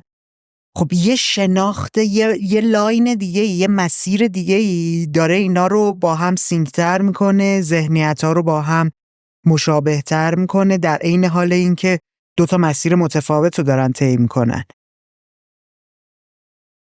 میخوام ببینم این اتفاق خب توی فرایند خلاقه چه تأثیری داره با اون اتفاقی که تو با یه نفر بیرونی داری تجربه میکنی. یعنی مثلا پروژه مشترکی که با بچه‌های خود بند داشته باشید ولی 2 نفره باشه. مثلا من روی آلبوم شخصیم دارم کار میکنم، کل 7-8 نفری که توی گروه هستن رو درگیر نمیکنم، ولی با اون فلان شخص دارم میبرمش جلو. همچین چیزی رو تجربه کردید که بتونیم بفهمیم که تفاوت اینا از چه جنسی میشه؟ اصلا سوالات خیلی سوالای چیزایی میپرسم، من خودم هم دارم به فکر وامی داره که مثلا خب آره اینجوریه اونجوریه. در مورد این که گفتم الان ما با این گروه 10 سال موندیم، داشتم فکر می‌کردم یه بعدی هم میتونه داشته باشه که تو رو درگیر تکرار بکنه. مثلا تو توی فضای محدودی به خاطر اینکه امنه براتون فضا، افراد درستی ان، رفیقن، میفهمنت، تو درگیر اونا بشی و نری تو چالش این قرار بگیری که با آدمای دیگه کار کنی، با آدمای مثلا عجیب غریب کار کنی، میدونی. چون بعضی وقتا اصلا با یه آدمی که خیلی از تو متفاوته وقتی زندگی میکنی، دوستی میکنی، کار میکنی، تو رو با یه دنیای جدیدی آشنا میکنه، تو وارد فضای فکری اون میشی. و الان که داری این سوال میکنی دارم فکر میکنم یکی از ترک هایی که من خودم تولید کردم مثلا ردمون، ماه سرخ، که از همه کارهایی که تا الان انجام دادم بیشتر دوستش دارم و بیشتر مثلا اگه به من بگن یه دونه آهنگ تو بذار، من میرم ردمون رو پلی میکنم برای اون فرد. و اون خارج از دال اتفاق افتاده. یعنی مثلا من با 2 نفر از شایان، این همون منطقه امنه نبوده؟ دقیقا همون منطقه امن نیست در اونجا. نه خارج شده از منطقه دقیقاً. یعنی باید از سیف زونت خارج بشه. اتفاقا من معتقدم که لزوماً پایبند بودن به یک چیزی که داره کار میکنه قرار نیست همیشه خروجیش خوب باشه. اتفاقا میتونه خلاقیت رو کم کنه، میتونه تو رو درگیر تکرار بکنه. خب ولی در مجموع این که کل گروه هم که سر پا مونده، یه چیزش اینه که همه افراد گروه در تلاش این بودن که آقا به تکرار نیفتیم، خلاق باشیم. از سعیمون رو کردیم، میدونی، در اشل خودمون به این نکته توجه کردیم که تو همین فضا هم خودمون رو نگه داریم. ولی این نکته که سوالی که پرسیدی منو به این فکر واداشت که آره اصلا تجربه فضای جدید هم میتونه باعث خلق اتفاقا اثرهای جالبتری بشه. همون باز تغییر مود پروتکشن و لوکوموشنه. آره. بازم تو یه جایی فهم کنی خب اینو دارم، مراقبش هستم، ولی میخوام که جلوترم ببینم چه خبر. یعنی شاید بعضی وقتا راه نجات یک آرتیست کندن و دوری و رفتن از اون فضا و مثلا وارد یک زندگی جدید شدن و شروع دوباره باشه. ممکنه مثلا یه نفر که میخواد بنویسه، مثلا یه نویسنده شاید مجبور بشه کلا این زندگیشو بکنه بره یه جای دیگه تا بتونه بنویسه. مثل تو که کندی رفتی مثال ها نه میخوایم روش اتفاقا یه ذره تعمق کنی. تغییری اتفاق افتاد از تهران رفتن به سنندجه؟ تغییر اتفاق افتاد. و چه جنس تغییری؟ فاصله. یعنی چی؟ یعنی تو میبینی که همه آدمایی که میشناختی یه دفعه دیگه نیستن. محیطت، محلت، خونت، وسایلت، حتی پیانوت، مانیتورت، همه چیت نیست. یعنی تو رفتی کلا چمدون تو بستی و رفتی یه جای دیگه که هیچ کس رو تو اون شهر نمیشناسی. به اجبارم رفتی. آره میخوای توضیح بده به خاطر طرح تو؟ آره دیگه، طرح هم که نیست. در واقع همین دستیاری تخصصی روانپزشکی من اونجا قبول شدم. به خاطر اجبارم نیست. تو به خاطر عشقم که بخوام برم به رشته‌ای که دوست دارم برسم، و من اونجا قبول شده بودم، اونجا در واقع رتبه من اون سنندج آورد و من از انتخاب رشته که می‌خواستم کنم از 1 تا 25 روانپزشکی تهران زدم تا دیگه همه شهرها دیگه، هر جایی که روانپزشکی گفتم من میخوام این رشته رو بخونم، حالا جاش برام فرقی نمیکنه، هر جا که بشه میرم که تجربه کنم. و خب این آره قطعا زندگی آدمو تغییر میده. تو بالاخره از اون پوسته قبلی خودت بیرون اومدی و وارد یه فضای جدیدی شدی. قطعا ولی به نظر من تأثیر اصلی وینتر ایز کامینگ، به نظر من تأثیر اصلی اون سفرهایی که در آینده میخوایم داشته باشیم و کلا بخواد آدم مثلا کشورش رو برای مثلا تجربه سفر یا مهاجرت بخواد ترک بکنه. یعنی اینها الان پیش روی من هست و آخر منم مثل خیلی از بچه‌های که دارن تو ایران فکر میکنه همیشه گوشه ذهنم این هست که من این رو باید به یه زندگی رو دیگه ای رو تجربه بکنم از یه فضای دیگه و اینها و اینا خب قطعا تغییرات و تاثیرات خیلی زیادی میتونه تو لایف استایل تو آهنگسازی چه تغییری ایجاد شد؟ این زندگی جدیدی که از 1400 شروع کردی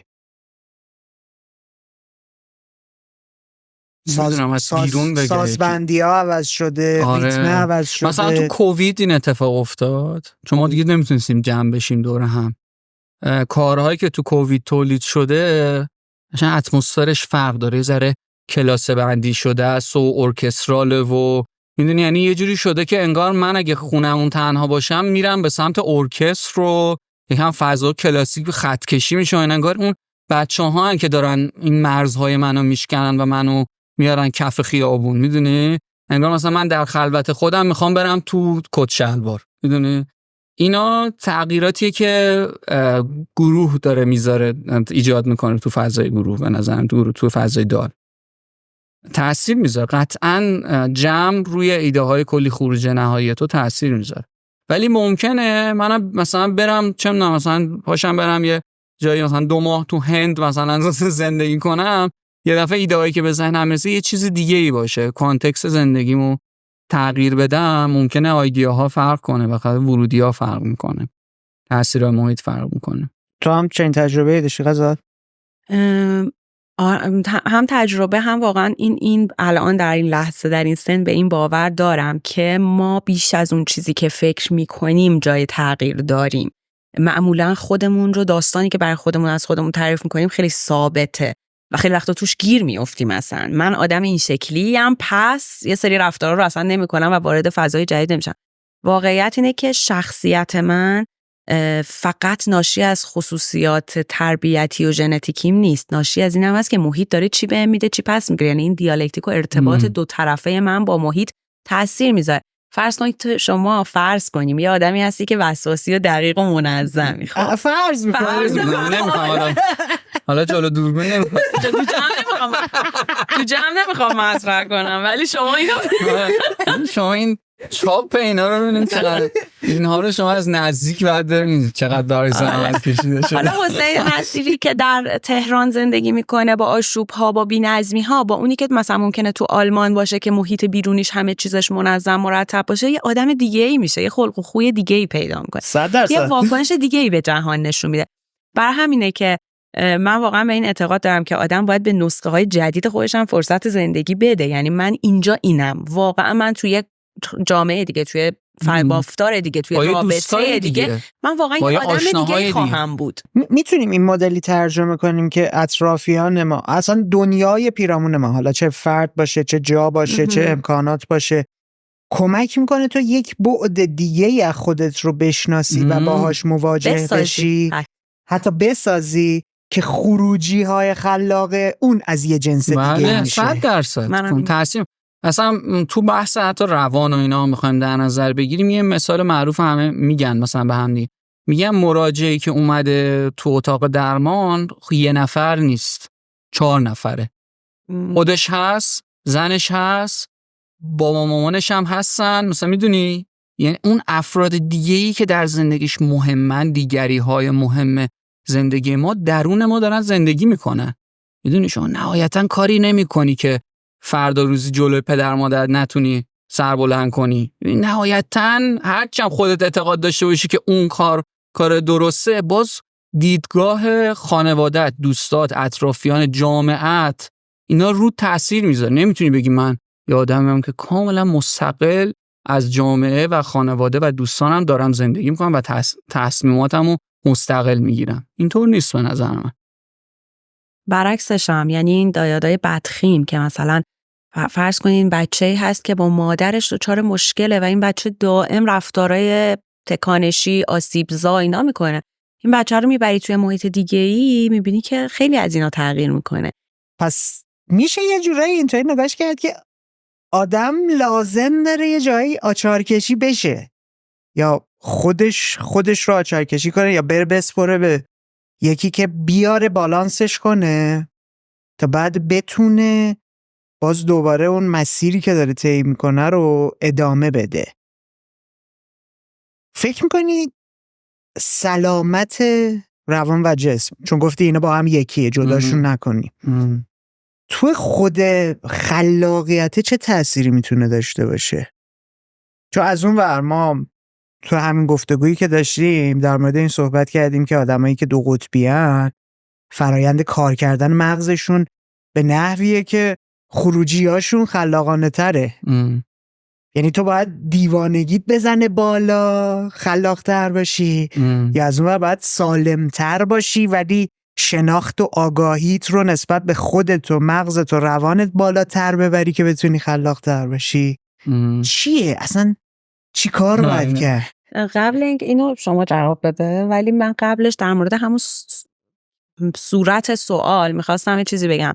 یه دیدی هست که دید امروز علم به انسان به نسبت قبل تغییر بنیادی کرده. این دید این که ما قبل تر همش تصویر این بود که ما یه ظاهری داریم، یک لایه بیرونی و یک ضمیر ناخودآگاهی که اصلا از توش خبر نداریم، مثل اون روی کرده حالا کوه یخی که ما یه ذره‌اش رو می‌بینیم و اینا. خب این نگاه غالب‌تری بوده، از خیلی جنبه‌ها هم مسائل درست خودشو داره. نگاه امروز این شکلی از نظر علمی که ما پیازگونه لایه لایه‌ایم. یعنی من اگر اینجا دارم زندگی میکنم، توی مثلا 1 سالی که میگذره این تأثیرات روی من میاد و یه چیزی، شخصیتی از من شکل میگیره که شما دارید میبینید.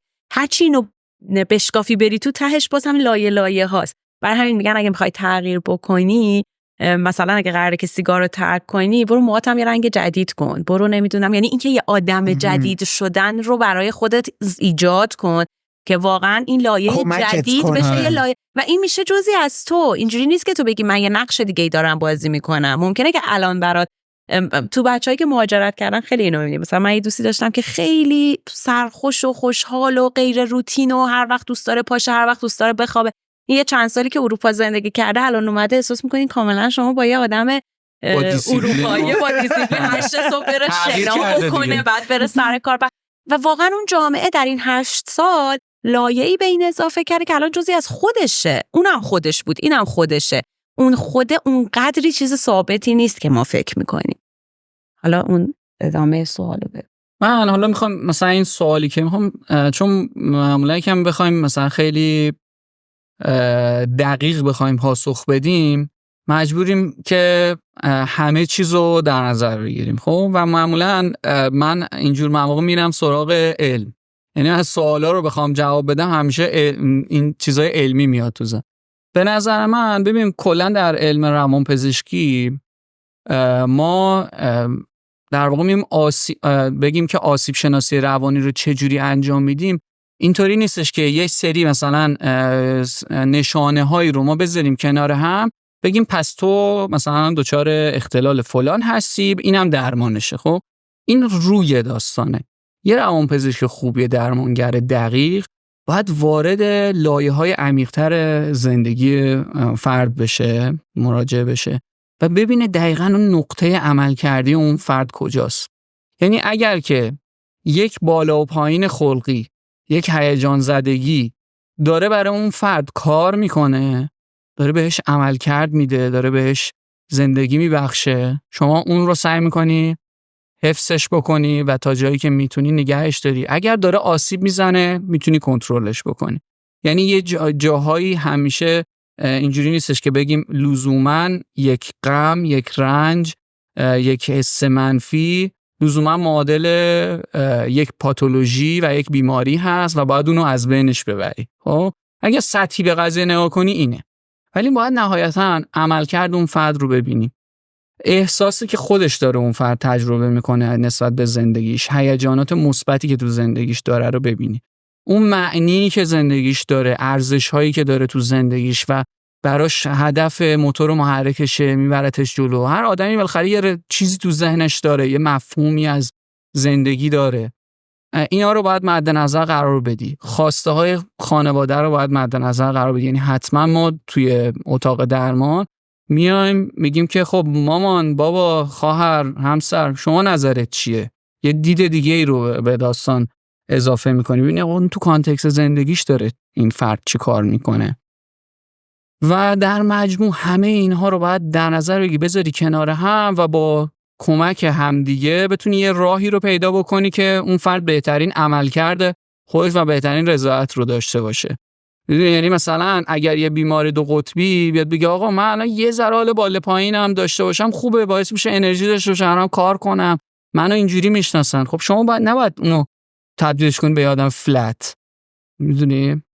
بعد آموزشش بدی که اون حالش رو چطوری میتونه بندازه توی مسیری که دقیقاً. آره. یعنی اون حال خراب رو باید بندازه تو عمل کرد، کانالیزه بکنی که بتونی یه جوری ازش در راستای اتفاقات کمک کننده و سلامت. نهایتا نمیتونی بگی سلامت خوب نیست، یعنی سلامت ولی تعریف داره. سلامت لزوما بدون سیمپتوم بودن نیست، بی درد بودن به معنای سلامتی نیست. مثل همون اضطراب که صحبتشو کردیم دیگه. مثلا شما میگی که آقا اضطراب، وقتی که کلمش رو میگی آدم‌ها یه احساس بدی میگیرن، ولی اضطراب سطح بهینه داره. من اگه هیچی اضطراب نداشته باشم واسه امروز که قراره با شما بیام حرف بزنم، به جای 11 مثلا جا بلند نمیشه، 12 به جای یه رو تاخیر 2 ساعت تاخیر میکنم. یه حجمی از میزنیم تا یه رو به 11. یه حجمی از اضطراب واقعا لازمه که من به کارم برسم. برای همین اضطراب خیلی پایین عملکردش پایینه. این یو معکوس اضطراب بهینه که میشه شما بهترین عملکرد، ولی باز از یه حدی که میره بالاتر دوباره داره تو عملکردت اختلال ایجاد میکنه. این حد بهینه شاید تو هر چیزی واقعا لازمه. مثلا من اگه درمانگره مثلا سید برت بودم بهش میگفتم مثلا الستی رو بزن ولی کم بزن، مدیریت کن. تحت نظر آره تحت نظر بزن. حالا صحبتتون خیلی جالب بود، به خاطر اینکه من یاد یکی از کسایی که باش کار میکردم انداخت. من پیشش نوروفیدبک تراپی میرفتم و منو نسبت به این موضوع خودآگاه کرد که من OCD که دارم رو اووردم وارد کارم کردم و نذاشتم جلوی کار کردن رو بگیره، کارم رو هی بهبود داده. دقیقا همین چیزی که کانالیزه کنی، بندازی تو عمل کرد و بتونی بهره گیری و بهره کشی کنی ازش، برای من اتفاق افتاده. حالا توی یه سری موضوعات دیگه هم اتفاق افتاده، جالبم ها. یه تئوری الان 7-8 سال ما زیاد داریم میشنویم، اونم اینه که ما اصلا چیزی به اسم بیماری روان نداریم. یعنی کسایی که الان داریم میایم تشخیص میدیم، میگیم که مثلا فلان بیماری رو دارن، اینا مدل عملکرد ذهنیشون، اون نورونا سیستم داره یه جور دیگه کار میکنه، واکنش‌های شیمیایی که توی مغزشون داره اتفاق میفته متفاوت از بقیه است.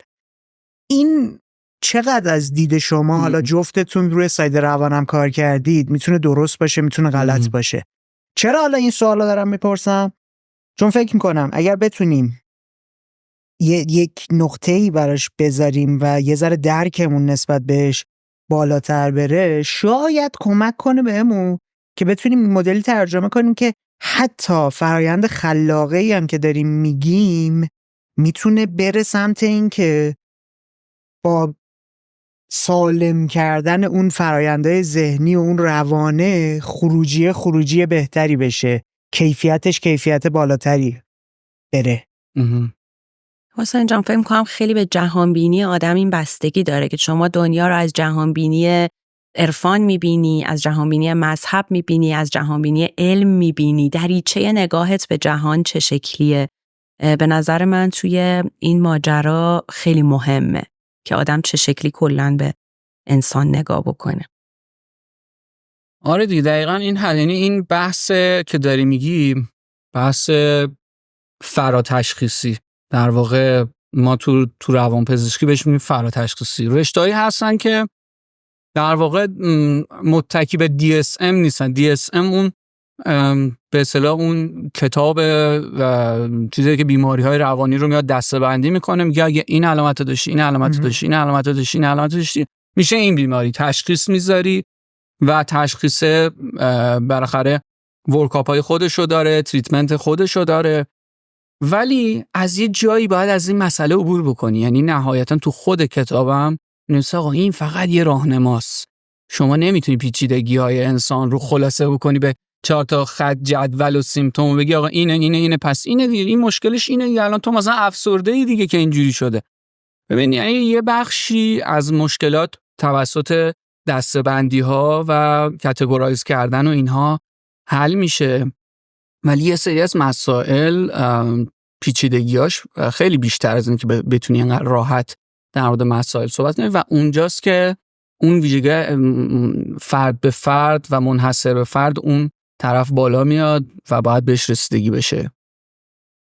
آره، برای همینه که مثلا میگیم که فرد رو به نشانه های بیماریش کاهش ندیم. اون همچنان یک انسانه با پیچیدگی‌های یک انسان. حالا یه سری نشانه داره.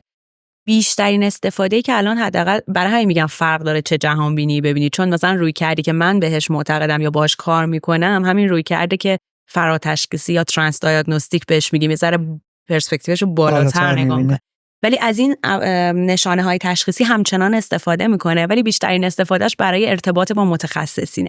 یعنی من اگه میخوام مثلا مراجعه‌ام رو ارجاع بدم به شایان یا به همکار دیگری، اگه که براش بنویسم که مثلا این سیمپتوما رو داره یا تشخیص من اینه که فلان مسئله رو داره، در یک کلمه یه عالمه اطلاعات از این مراجع رو به شایان انتقال دادم. ولی اینکه خود برای همین من موافقه مثلا این کارهای اینستاگرامی که روانشناسا میکنن که مثلا اختلال شخصیت فلان یعنی این برای آدمی که از بیس داستان خبر نداره ممکنه عامل اصلا سوء تفاهم بشه که من مثلا پس من مثلا فلانی خودشیفته است که داره و یه لیبلی آدمان لیبل میزه ساده میکنن. در واقع وقتی که با روانپزشکی روانشناس آشنا نباشی و این چیزا رو بشنوی فهم می‌کنی همینه دیگه، دو تا کتاب می‌خونی فهم می‌کنی آدما اینجوری، بعد رو هم لیبل بزنی بگی تو اینو داری تو اونو داری، میدونی در صورتی که خیلی قضیه پیچیده است. یعنی اگه بخوای واقعا درست کار کنی باید اونو یاد بگیری به عنوان یک به اصطلاح بیس، به عنوان راهنما اونا رو یاد بگیری، ولی خودتو تقلیل ندی به همون بیمارتو تقلیل ندی به همون موضوع، به همون چیزایی که تو کتابه. چون خیلی ببین روانپزشکی روانشناسی چون ابزار در واقع اینفورمیشن مثلا چیزی نداره، مثلا آزمایش داشته باشه. خب مثلا شما الان هموگلوبینت مثلا پایینه بالا به خاطر این شما اینجوری شدی. خب خیلی پیچیده تره، یعنی المان‌های خیلی پیچیده که اصلا نهایتاً هم در بسته میمونه. خیلی وقتا تو تهش متوجه نمیشی چی شد، اصلا چرایی این ماجرا رو از فلسفه پشتیش ممکنه نفهمی، یه ابهام خیلی بزرگی پشتشه. برای همین نباید تقلیل بدی به همین لیبل زدن و تشخیص گذاشتن و عکس کردن در مقابل اونها. برای همین تو روی کردای جدید میگن که آقا مثلا خیلی وقتا مشکل مراجع، مشکلی که باهاش میاد قرار نیست حل بشه. ممکنه اون افسردگیه نره، ممکنه اضطراب حتی نره، اما تو به اون آدمه میتونی کمک بکنی که با وجود اون بتونه زندگی ارزشمند و معناداری برای خودش چطوری اضطرابش رو درک میکنه، چجوری غمش رو درک میکنه. غمه هستا ولی رابطه اون آدم با غمش تغییر کرده بعد از مثلا یه درمان درست. مثلا توی این رویکردا EFT داشتیم اگر اشتباه نکنم و خیلی از بچه‌هایی که کار کریتیو دارن میکنن در مورد این صحبت کرده بودن که تو EFT که تو میری هیجانات خودت رو شناسایی میکنی چقدر کمکشون کرده بوده تو اون کانال سازی و چنلینگ احساسات برای به خروجی رسوندن. برای من خیلی جالبه. الان جفتتون غیر مستقیم به اینم دارید اشاره میکنید. آره EFT هم جز رویکردهای همینقدر مدرن و هیجان محوره که آره واقعا همین نگاهو داره. دقیقاً هم اونم EFT هم یه بیسش یه پاش مایندفولنس، یه پاش شناختن. یعنی همه اینا این خودمون رو باید بشناسیم برای اینکه ما بتونیم بهترین خروجی رو از خودمون بگیریم. نهایتاً فکر می‌کنم کلیدش تو شناختن بیشتر خودمون است. بریم سمت جنبندی. با هم در مورد این صحبت کردیم که فرآیند خلاقه فردی یک جوشش، یک بیرون زدگیه که وابسته به احساسات تو شکل میگیره. غزل گفتش اگر جدیش نگیری وقتی یه چیزی داره میاد، اگر نبری سمت این که به خروجی برسه، ممکنه دیگه از بین بره. برای همین پیورترین حالت ممکنش، عالی ترین شکل ممکنش اینه که تا میاد در آغوش بکشیش، بغلش کنی، ببریش جلو. شایان در ادامه برام تعریف کرد که برای این که بتونی بیرونش بزنی لازمش اینه که یک خلوتی داشته باشی، یک سکونی داشته باشی، یک تنهایی رو تجربه کنی تا بتونی عمیق‌تر بشی روی اون چیزی که داره میاد و شناسایی کنی که این از کجای وجود من داره میاد.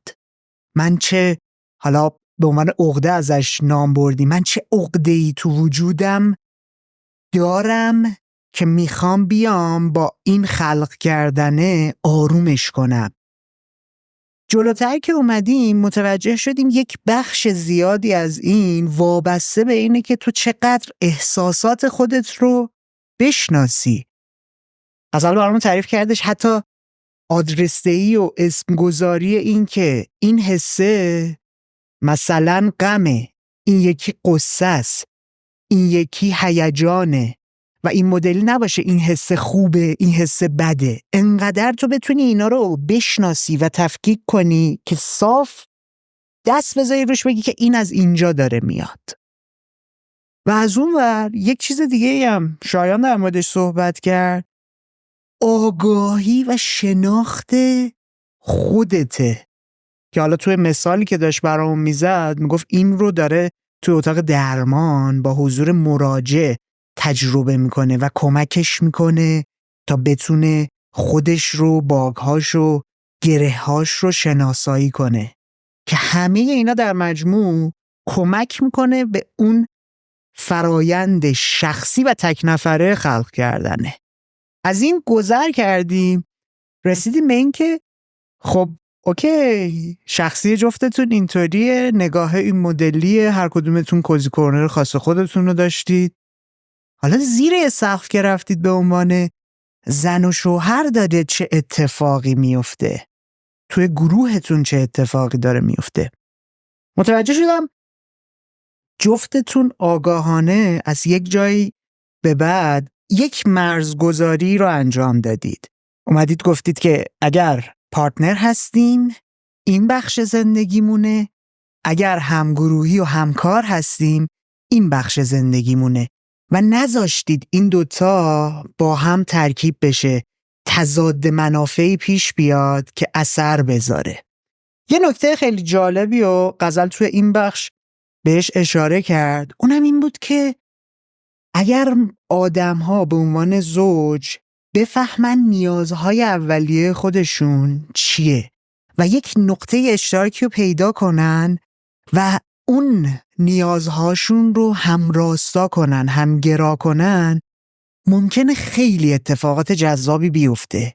برای کیس خودتون مثال این بود که ما جفتمون عاشق رشد کردنه بودیم، عاشق تجربه کردنه بودیم، چون جفتمون برونگرا بودیم عاشق اجتماعی گرایی و با آدم‌های جدید مواجه داشتن و رشد کردنه بودیم. برای همین دال یک نقطه عطفی شد توی زندگی مشترک شما، برای اینکه یک سری چیزهایی که اگر تکی هم بودید میرفتید سمتش رو با هم تجربه کنید.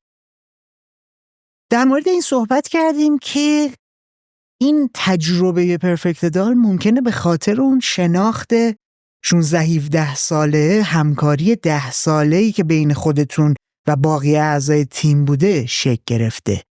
مرور کردیم ببینیم کجاها مجدد تجربیات جذاب باحالی داشتیم که شایان انگشت گذاشت روی یه نقطه خیلی جذاب و به نظرم باید آدم‌ها یادشون بمونه. اونم این بودش که هر جایی که اومده پاشو فراتر از منطقه امن گذاشته، خلاقیت، حسه، احساسی که نسبت به اون خلق کردنه درش شکل میگرفته یه سطح دیگه ایو داشته تجربه میکرده.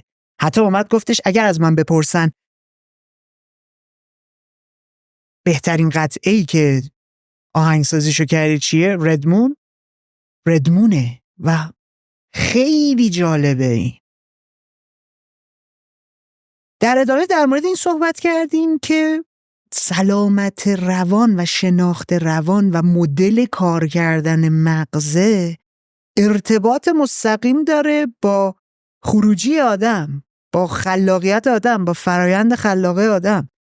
آدم اگه بره سمت این که اون رو بشناسه، درکش کنه و حتی از متخصصا کمک بگیره، میتونه چیکار کنه؟ میتونه بیاد همون گره هایی که ممکنه ترمزش باشه رو تبدیل کنه به نقطه عطف و نقطه قوت خودش که خروجیش بهتر باشه. حالا مثالتون رو من بودم OCD داره مثل آدمیه که نه شوخی کردیم ما. شوخی کرد. نه دارم آخه خود من که آگاه هم نسبت بهش. و من اومدم مثلا تو کار خودم اینو وارد کردم و نقطه قوت من شد، نقطه تمیز من نسبت به بقیه شد. چند تا نکته کلیدی تو صحبتاتون بود که ته جمع‌بندی دوست دارم یه مروری بکنی. یکی مایندفولنس بود که چقدر میتونه کمک کنه. یکی رویکردهای روانشناسی و درمانگری جدید بود که باز اون هم میتونه کمک کنه برای اینکه خلاق‌تر باشیم، برای اینکه خروجی‌های بهتری داشته باشیم. چیزی رو دوست دارید به این جمع‌بندی اضافه کنید؟ چیزی از قلم افتاد؟ من دوست داشتم راجع به دال باز یکی دو تا جمله بگم، به خاطر اینکه در موردش امروز خیلی صحبت شد و بعد شایان آخر صحبتاش در مورد شناخت خودمون حرف زد. من فکر می‌کنم که این شناخت وقتی در مورد خودمون زیاد میشه، ضعف‌ها، قدرت‌ها، اصلا بدون ارزش گذاری این که ما چی هستیم، کمک میکنه که در مورد دیگران هم این شناخت رو بتونیم داشته باشیم و بدون قضاوت و ارزش گذاری باز سعی کنیم حتی از ضعف‌هایی که از نظر من ممکنه توی تو ضعف باشه یا از نظر خودت، ما یک بخش حتما یه روی مثبتی داره. یعنی اگه مثلا من یه آدم سختگیر یا ایرادگیر باشم، حتما توی جایی میتونم باعث شم که اون کار هنریه مثلا پیراسته تر، زیباتر، سختگیرانه تر بیاد بیرون. من فکر می‌کنم توی این تعداد اندک 4-5 نفره‌ای که ما این سالها رفاقت کردیم، زندگی کردیم، سفر رفتیم، حرف زدیم، ساعت‌ها خوش گذروندیم، ناراحت شدیم، دعوا کردیم، این شناخت خیلی، یعنی میخوام بگم که این 10 سالی که ما انقدر به اینکه کنار هم موندیم همیشه حس خوبی داریم. مثلا یه ارقی ایجاد شده. توی مصاحبه چند وقت پیش مجری به من میگفت که اصلا اسم دال میاد یهو تو انگار که داری راجع به خانواده‌ات صحبت می‌کنی. گفتم واقعا همچین احساسی، این اسم برای من همچین حسی داره. یه دلیلش هم شانسم بود که این چند نفر از نظر شخصیتی آدمای درستی بودن و اون ترکیبشون کار کرد انگار با حتی و اولویت هم دال نیست، همچنان اولویت حال خوبه بین ماست. یعنی جایی که احساس میکنیم یه ترکیه، یعنی هنوز نگاه مارکتینگی و بیزنسیش نبوده، خدا رو شکر نشد، اصلا تلاش کردیم نشد. من که خب هر کدوممون هم دغدغه‌های زندگی، تحصیلی، شغلی، کاری خودمون رو داشتیم. نیازی نبود که بخوایم از این به عنوان یه منبع استفاده کنیم. کمکی هم اگر میکرد به خودش میکرد، به کیفیت خودش. اگر هم درآمدی داره معمولا صرف کیفیت خود دال میشه تا صرف کیفیت زندگی ماها بشه. فقط فکر کنم آره این نگاه مشترکه یه شانس بود و یه اون ارتباطه که شکل گرفت انگار باعث شد که ما یه تجربه گروهی خوبی رو داشته باشیم در جامعه‌ای که این کار آسون نیست. چون شما میبینین دیگه کارهای تیمی تو ایران خیلی راحت پیش نمیره، فشارها زیاده. توی موسیقی که هیچی دیگه اصلا خیلی نگران کننده تر و سخت تره، یعنی تقصیر افراد هم نیست. سیستم راحتی نیست. آموزش هم ندیدیم. اصلا جنسمون اصلا تیم ورک اصلا آموزش ندیدیم. اصلا لحاظ فرهنگی هم اصلا این سمتی نبودیم دیگه. دقیقاً. بعد اقتصاد هم همراهی نمیکنه. مثلا بچه‌ها باید تو مدرسه، تو مهد کودک اینا باید این چیزا رو یاد بگیرن، ولی ما مثلا خیلی کم داریم این مسائل تو سیستم آموزشیمون، تقریبا نداریم که یه فعالیت گروهی خوب و منسجم شکل بگیره، بچه‌ها بتونن منافع خودشونو بفهمن، احترام به حقوق دیگری رو بفهمن، بپذیرن. یعنی حالا مثلا شناخت، ولی یه بعد از شناخت مرحله بعدیش اینه که بپذیری. بله. آدم شما یه نفر رو میشناسی ولی قبولش نمیکنه. این مهم اینه که شما پذیرش هم داشته باشی. اون طرفش دم بازدم رهاش کنی بره، هر اتفاقی هم هست که اونو همون شکلی که هست بپذیری. به ما چون زیرساخت فرهنگیمون روستاییه و تو اون زیرساخت فرهنگی همیشه یک قدرت بیرون، بله، کت خدا، دقیقا. پدر سالار، نمیدونم خان، آفرین، حاکم شهر، بله، تو یک خانه دیگری که دشمنه، یه غریبه‌ای که دوره نیست، مثلا لزوما هم ممکنه دشمن حتی نباشه، تصمیم گیرنده اون بوده. نه همیشه. اینو نمیگم، اون که مثلا تو افراد در واقع خودی و ناخودی، آفرین، میدونی خودی و ناخودی خیلی تو فرهنگ ما هست، چون فاصله بین شهرها زیاد بوده از قدیم. مثلا یه روستایی تا روستای بعدی میدیدی مثلا یه روز باید با الاغ مثلا میرفتن تا میرسن. من یه مثال ساده میخوام بزنم. تو به این فکر کن، دعوای پدر مادرت خب چه مدلی بودن؟